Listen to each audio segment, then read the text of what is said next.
Welcome to my channel. आज हम पढ़ेंगे इंग्लिश के कुछ इंपॉर्टेंट क्वेश्चन। ये सभी क्वेश्चन प्रीवियस ईयर एग्जाम में आए हुए हैं और नेक्स्ट एग्जाम में आपकी बहुत ज़्यादा हेल्प करेंगे। Question number first, it was in 2006 that we first flew to the United State. अब आपको फोकस करना है यहाँ पे दैट पे। हम देख रहे हैं यहाँ पे दैट इन दो सेंटेंस को जोड़ रहा है। अब हमें दिख रहा है 2006 यानी कि एक टाइम। तो ये दो सेंटेंस को जोड़ने के लिए यहाँ पे दैट की जगह हमें वैन का यूज करना चाहिए। तो मतलब हमें दिख रहा है कि बी पार्ट में एरर है। जब भी टाइम की बात होगी तो वैन ही यूज होगा। अगर यहाँ पे कोई भी प्लेस होती जैसे मुंबई, आगरा, तो यहाँ पे वेयर का यूज होता है, WHERE। समझ में आ रहा है कि नहीं। अगर यहाँ पे कोई भी रीजन की बात होती तो यहाँ पे विच का यूज होता। सेकेंड क्वेश्चन, ये भी इम्पोर्टेंट कॉन्सेप्ट है। Until the train will not get the signal it will not leave the platform. तो ये आपको यहाँ पे फोकस करना चाहिए अंटिल पे। अंटिल के अंदर नॉट छिपा होता है, तो इसके साथ वाले सेंटेंस में नॉट नहीं होना चाहिए। हमको दिख रहा है नॉट है, तो इसके ए पार्ट में एरर है। अब अंटिल हो गया और अनलेस हो गया, इन दोनों पार्ट में सेम कॉन्सेप्ट होता है कि इसके फर्स्ट पार्ट में नॉट नहीं होना चाहिए और सेकंड पार्ट में नॉट को फाइंड करना चाहिए। इसमें नॉट है, अगर ना हो तो सेकंड पार्ट में एरर होता। Third concept, the audience are requested to be in it seat and stay away from the track. तो इसमें हम लोग फोकस करना है सी पार्ट में। यहाँ पे इन इट सीट है, इन इट सीट, और यहाँ पे द ऑडियंस है। द ऑडियंस एक प्लूरल है, तो इसका प्रोनाउन भी प्लूरल होगा। यहाँ पे इट्स की जगह देयर होगा, मतलब सी पार्ट में एरर है। Fourth question, the victim trying to tell us what has happened but his voice was not audible. तो हमको फोकस करना है इन तीनों सेंटेंस की वर्ब पे। यहाँ पे ट्राइड है, मतलब पास्ट फॉर्म में। यहाँ पे भी वॉज है, पास्ट फॉर्म में। तो यहाँ पे हैज़ है, जो पास्ट फॉर्म में नहीं है, मतलब प्रेजेंट फॉर्म में। तो यहाँ पे हैज़ की जगह हैड होगा। हमें तीनों सेंटेंस देखने चाहिए, अगर पार्ट हो तो कि कौन से में, प्रेजेंट में, पास्ट में या फ्यूचर में। तो इसके बी पार्ट में एरर है। Fifth question, Sudha fell in the well and nobody tried to save him. इसके बी ए पार्ट में एरर है। हम लोगों को फोकस करना होगा फेल की, इनकी जगह फेल इनटू होगा। जैसे कि एंटर इनटू नहीं होता है।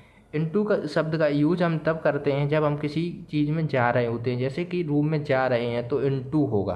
तो यहाँ पे फेल इनटू होगा, क्योंकि बॉल उसमें डूब रही है, मतलब मूवमेंट की बात होती है तो हम इनटू का यूज करते हैं। आप लोगों को हमेशा ध्यान रखना चाहिए कि इनटू का यूज हम मूवमेंट के लिए करते हैं।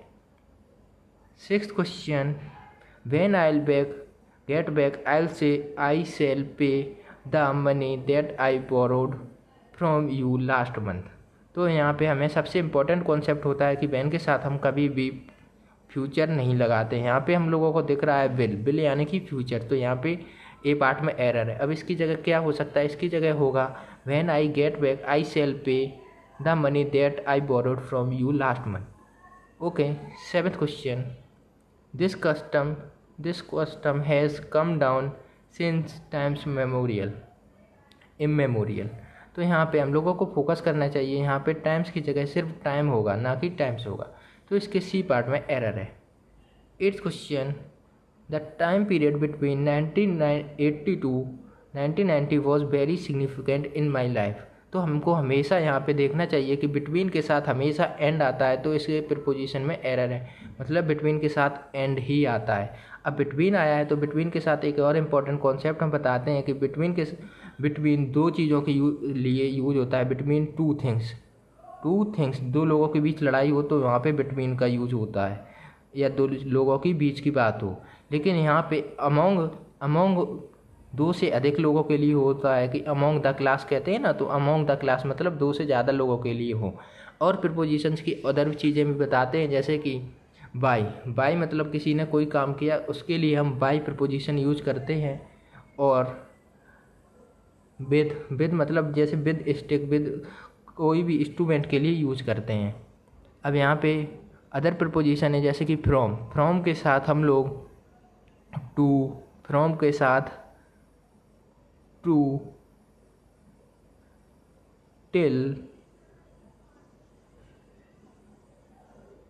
अनटिल, तीन चीज़ें यूज करते हैं। फ्रॉम के साथ टू, टिल, अनटिल यूज करते हैं और बिटवीन के साथ एंड यूज करते हैं। अदर प्रिपोजिशंस हैं उनको बाद में डिस्कस करेंगे। 9th question, the honesty is a virtue. 9th question, the honesty is a virtue. तो इसके ए पार्ट में फोकस करते हैं। द ऑनेस्टी, द ऑनेस्टी यानी कि एक ऑनेस्टी एक एब्स्ट्रैक्ट नाउन है। अगर आपको पता नहीं है एब्स्ट्रैक्ट नाउन क्या होता है, एब्स्ट्रैक्ट नाउन जो चीज़ को हम टच नहीं कर सकते उसे एब्स्ट्रैक्ट नाउन कहते हैं।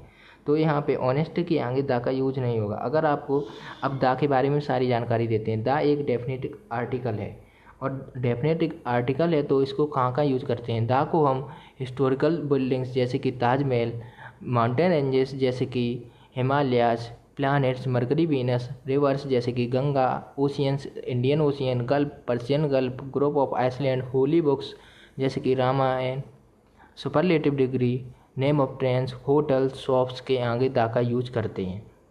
10th question, my brother thinks that somebody must have dare him to steal the scooter. तो इसके हम सी पार्ट पे फोकस करते हैं। डेयर्ड है, डेयर्ड एक इन्फिनेटिव है। अगर आपको नहीं पता है इन्फिनेटिव क्या होता है तो सीधे समझा देते हैं कि इसके बाद टू का यूज होगा। तो डेयर हिम टू स्टील होगा, मतलब सी पार्ट में एरर है। 11th question, it is my pleasure to congratulate you for your success in the civil service examination. तो इसके बी पार्ट पे फोकस करते हैं। कॉन्ग्रेचुलेशन ऑन होता है तो यहाँ पे बी पार्ट में एरर है। ऐसे ही 12th question, he did not succeed in the examination yet he had not work hard and had adapted the right strategy. तो इसके सी पार्ट पे फोकस करते हैं। यहाँ पे एट की जगह दो होगा, THOUGH। बस अगर ये आपको समझ में नहीं आ रहा है तो नीचे सही से समझा देते हैं। Change 8 into 2। अगर आपको प्रैक्टिस सेट अच्छा लगा हो तो आप इस वीडियो को लाइक कर सकते हैं, नहीं तो डिसलाइक भी कर सकते हैं, इसमें कोई प्रॉब्लम नहीं है। बस आप चैनल को सब्सक्राइब कर लीजिए और नई नोटिफिकेशन के लिए बेल पे क्लिक कर लीजिए। Thank you.